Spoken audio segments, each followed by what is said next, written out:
다음 세션은 일본 웹 3.0 생태계 엔터프라이즈 부문과 유저 부문 주제입니다. 조얼 디스프레드 일본 사업 총괄님께서 준비해 주셨는데요. 단상 위로 올라와 주시면 감사하겠습니다.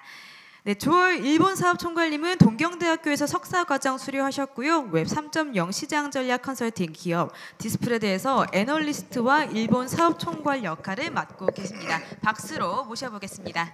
네, 안녕하세요. 일본 시장에 알파가 있는지 유심히 살펴보고 있는 디스프레드의 조얼이라고 합니다. 저희는 이제 2019년부터 한국 크립토 시장을 중심으로 해서 다양한 해외 프로젝트들의 파트너로서 한국 크립토 시장 진출을 돕거나 혹은 다양한 국내에서 브랜딩되고 있는 프로젝트가 있으면은 저희가 컨설팅을 제공하는 등 굉장히 지금까지 다양한 웹3 프로젝트들과 직접적으로 소통을 하는 그런 회사로서 활동을 해왔습니다. 그럼 나중에 한동안은 전혀 이 존재감을 나타내지 못했던 그 일본이라는 키워드가 최근에 이제 두각을 나타나게 되면서 저희도 이제 바로 일본이라는 시장에 어떤 기회가 있을지 시장 조사를 단행을 하고 있고요. 그리고 실제로 현지 플레이어들과도 소통에 나섰습니다. 지금은 이제 웹3라는 용어가 굉장히 광범위한 용도로 사용이 되고 있죠.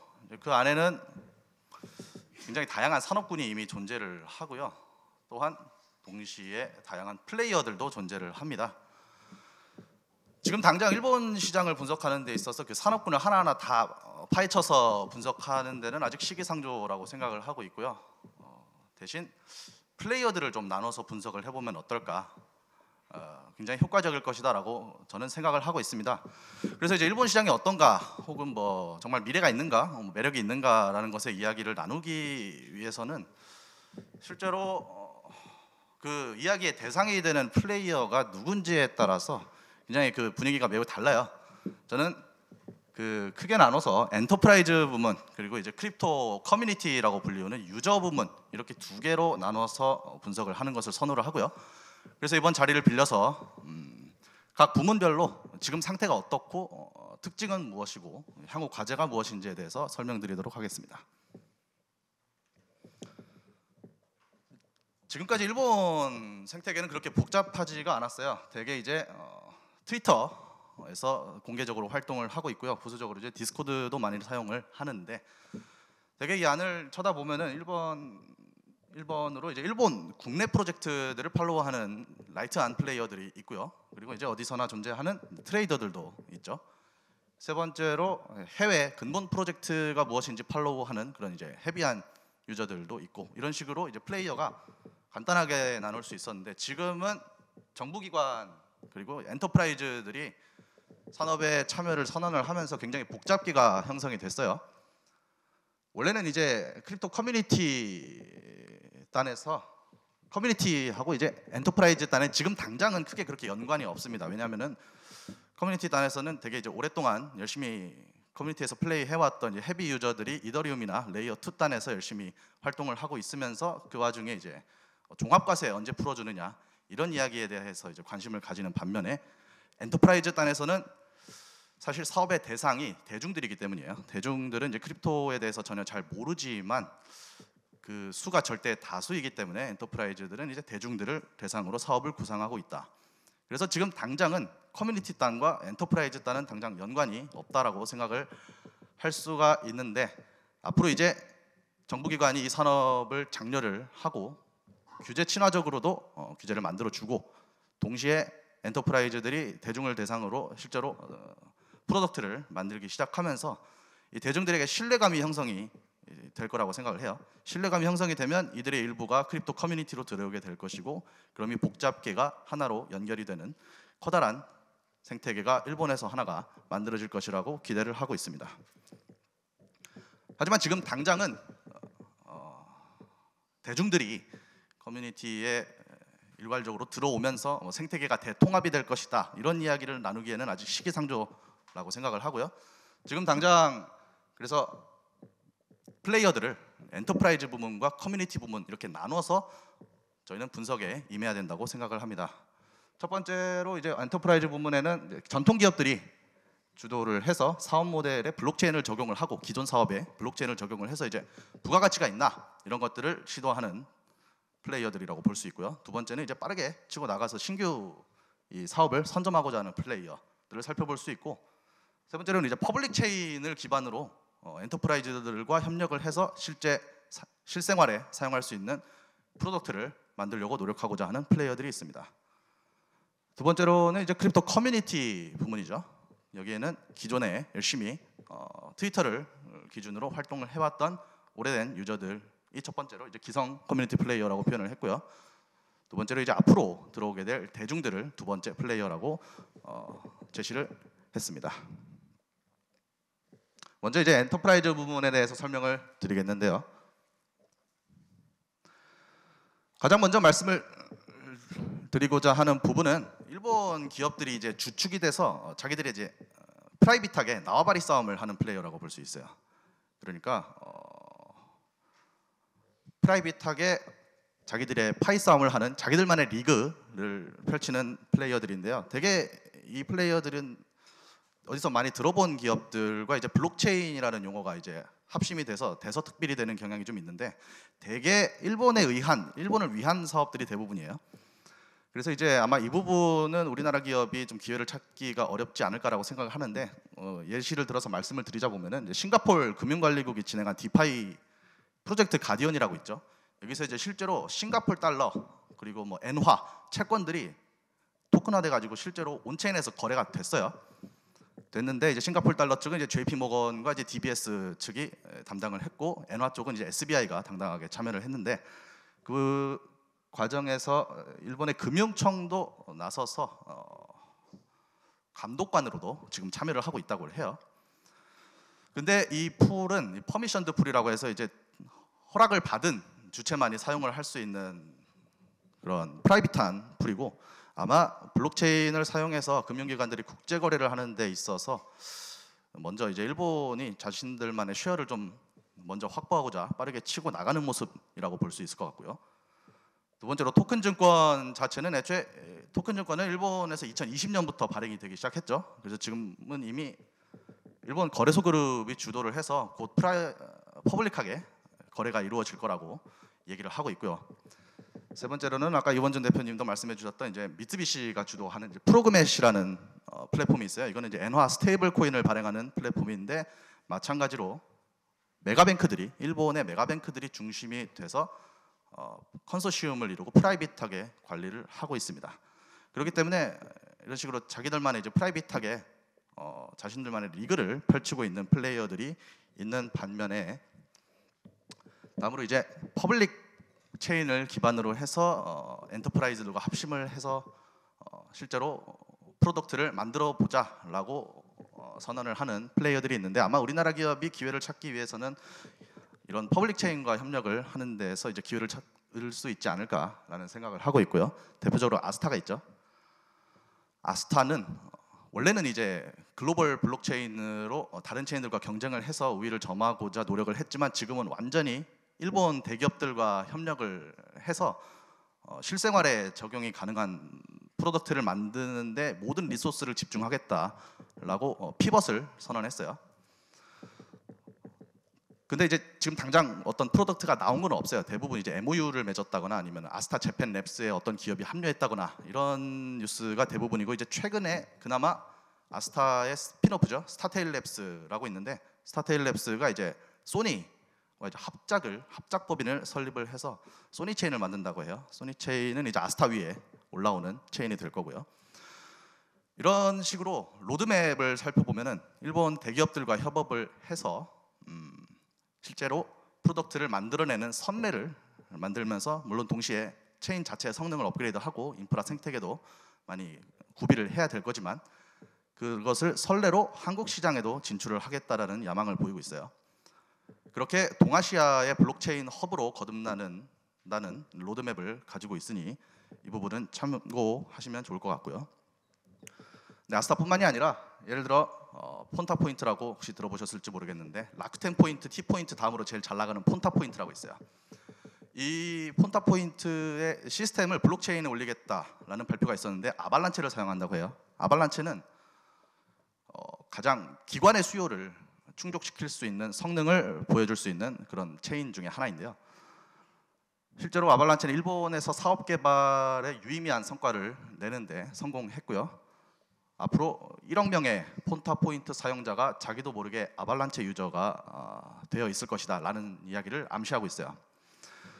그래서 이런 경쟁자들도 있겠지만 아스타 입장에서는 와타나베 소타라고 있죠. 소타의 대기업 커넥션을 잘 살려서 앞으로 실제로 많은 대기업들과 실생활에 적용이 가능한 프로덕트를 낼 것인지를 집중해서 봐야 된다고 생각을 하고 있고요.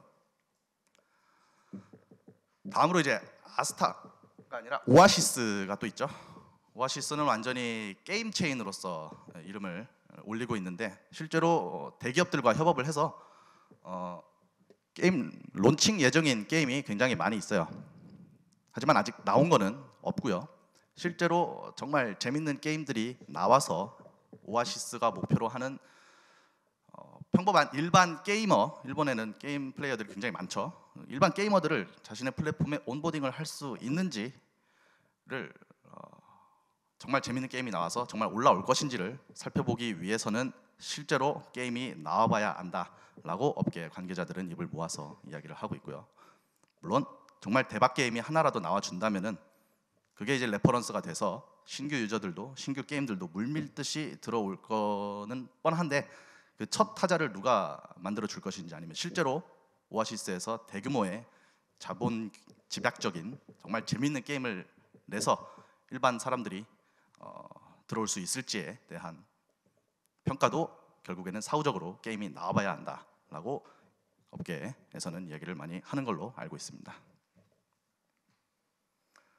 그래서 지금까지 말씀드린 건 이제 아스타와 오아시스의 로드맵이고요. 아직까지는 프로덕트가 이제 유의미하게 만들어진 건 없다라는 점에 주의를 하셔야 되고, 그래서 이제 지금 당장은 일본발 블록체인이 글로벌에 이미 발전하고 있는 크립토 산업을 이제 지각 변동을 만들어낼 것이다 이런 이야기까지는 아직 시기상조라고 생각을 하고 있습니다.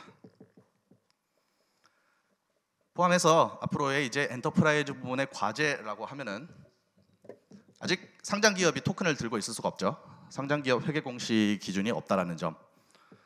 이 부분은 이제 회계사 단체 이제 윗사람들이 결정을 하는 부분이라고 하는데 이 부분에 대해서는 아직 어떻게 어디까지 진행이 되고 있는지는 알 수 없는 상황이라고 이야기를 하고요. 그리고 이제 상장 기업이 아니더라도 타사 발행한 토큰을 들고 있으면은 연말에 이제 기말 평가가 이루어져서 미실현 수익이 과세가 돼요. 이 부분도 이제 기업으로 하여금 토큰을 들고 있기 어렵게 만드는 요인 중에 하나고요. 다음으로 이제 퍼블릭 체인이 실제로 기관의 성능에 응대를 할 수 있을 것인가라는 평가가 주목해서 이루어져야 할 것이고요. 동시에 이제 결국엔 근본적으로 왜 대기업이 퍼블릭 체인을 써야 되는지를 아스타 혹은 오아시스가 아니면 아발란체가 나서서 대기업을 설득해서 실제로 많은 프로덕트가 만들어질 수 있을지를 우리는 지켜봐야 한다고 생각을 하고 있습니다.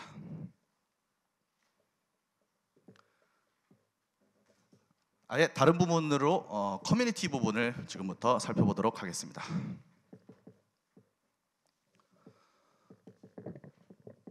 커뮤니티, 일본에도 커뮤니티는 있습니다. 대부분 공개적으로 트위터를 통해서 활동이 공개적으로 이루어지고 있고요.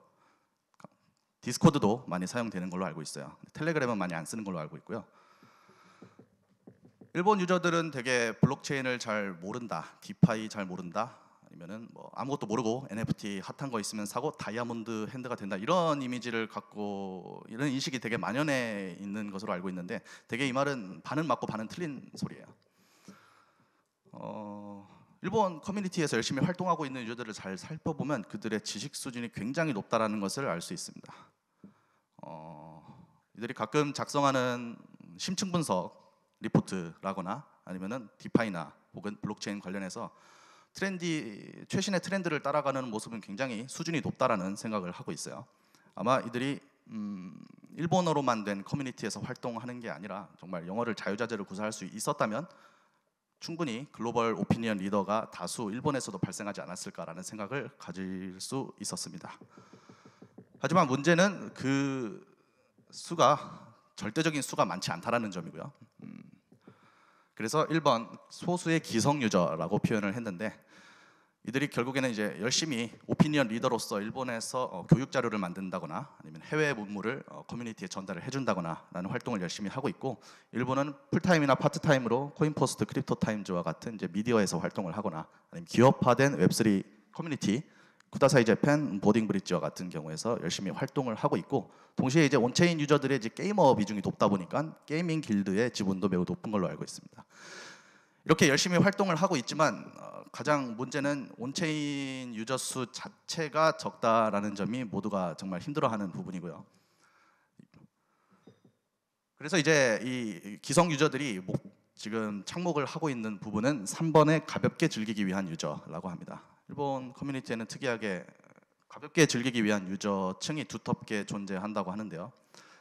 대부분이 웹3라는 표현이 굉장히 지금 일본 내에서 트렌디하고 유행하고 있기 때문에 한번 찍먹하러 들어온 유저들이 대부분이라고 해요.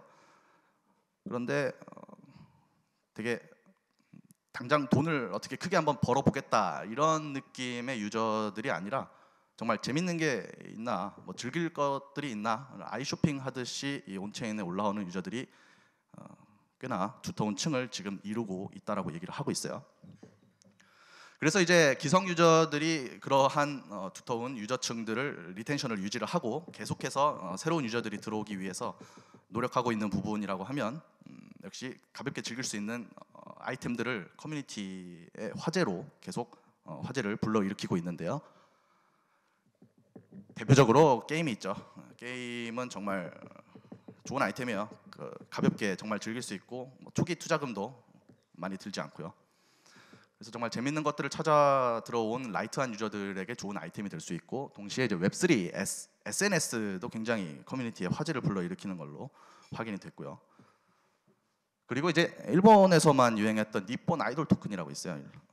이 부분도 토큰을 가지고 있으면은 원하는 아이돌에게 투표를 한다거나 아니면은 실생활에서 아이돌들과의 프로덕트를 만들어내겠다라고 얘기를 하는데, 이 부분도 가볍게 즐기기 위한 유저들에게 즐거움을 줄 수 있는 가벼운 마음으로 온체인 활동을 접할 수 있는 아이템이기 때문에 커뮤니티에서도 화제가 되지 않았나라고 생각을 하고 있습니다.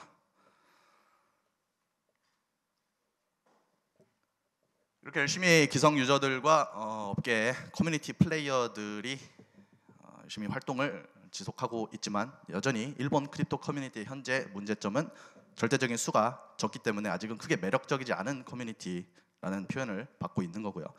그러기 위해서는 엔터프라이즈와 마찬가지로 결국에는 일반인들이, 즉 대중들이 커뮤니티로 유입이 돼야 된다. 이게 다음 과제라고 합니다. 그 과제를 달성하기 위해서 역시 가장 핫한 섹터는 게임이라고 업계 사람들도 입을 모아서 이야기를 하고 있고요. 다행히 일본 커뮤니티에는 지금 게이밍 길드가 필두가 돼서 게임 커뮤니티가 굉장히 활발하게 움직이고 있기 때문에 앞으로도 계속 재밌는 게임이 나와준다거나, 그 외에도 뭐 정말 즐길 수 있는 아이템들이 계속 나와준다면 가벼운 마음으로 즐길 수 있는 일반 유저들, 라이트 유저들이 조금씩 두터워지면서 커뮤니티가 성장할 수 있는 시나리오를 그릴 수 있다고 생각을 합니다.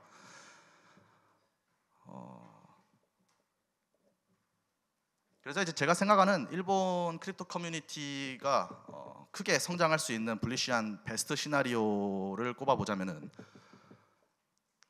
정부기관 그리고 대기업이 실제로 대중들에게 신뢰감을 부여를 하고, 동시에 그게 퍼블릭한 방식이든 프라이빗한 방식이든 대중들에게 유틸리티를 제공을 합니다.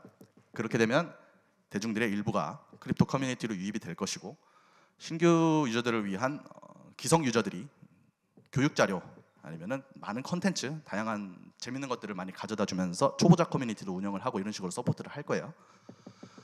그렇게 라이트 유저들이 증가를 하면서 리텐션이 유지가 되고, 그 일부가 온체인 활동, 전반적인 크립토 산업 전반적인 온체인 유저가 되는 헤비 유저로 거듭날 수 있는 시나리오가 제가 생각하는 가장 베스트 시나리오라고 생각을 하고 있습니다. 물론 이 모든 게 동시다발적으로 갑작스럽게 이루어질 거라는 생각은 하고 있지는 않은데요.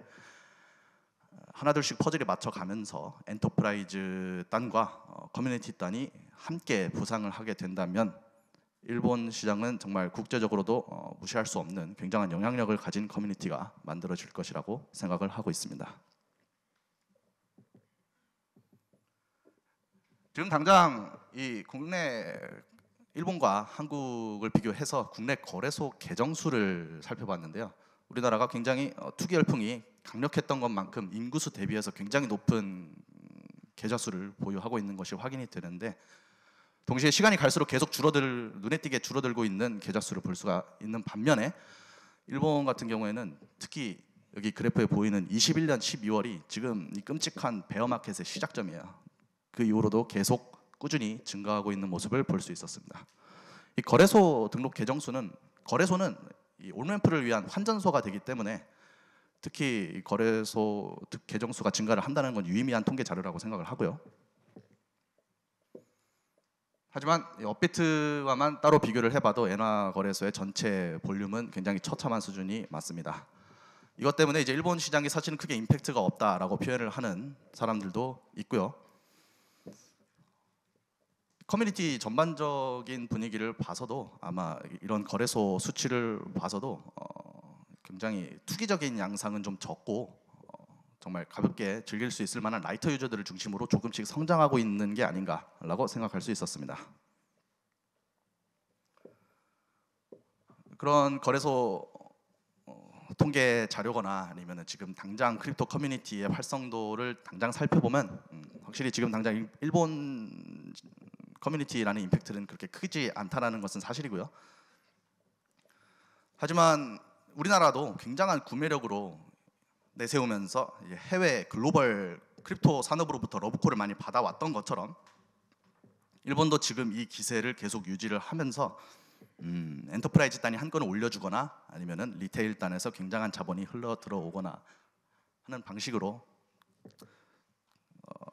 한 번쯤은 크게 가까운 시일 내에 센세이션을 일으켜줄 수 있지 않을까라고 개인적으로는 기대를 하고 있습니다.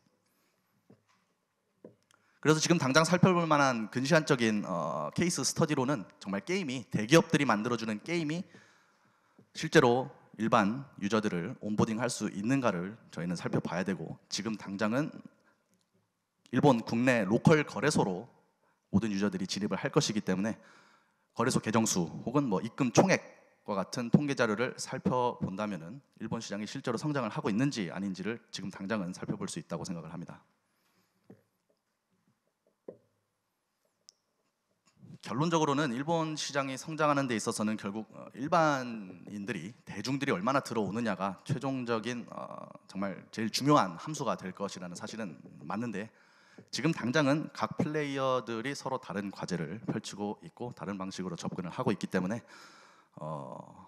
어떤 플레이어를 통해 우리도 접근을 해야 될지 사업 목적에 따라 구분해서 결정해야 된다고 생각합니다. 이상으로 발표 마치겠습니다. 감사합니다. 네, 조월 총괄님 발표 감사합니다. 이번에 웹 3.0 생태계를 기업 부문과 개인 부문으로 나눠서 정말 잘 설명을 해주셨는데요.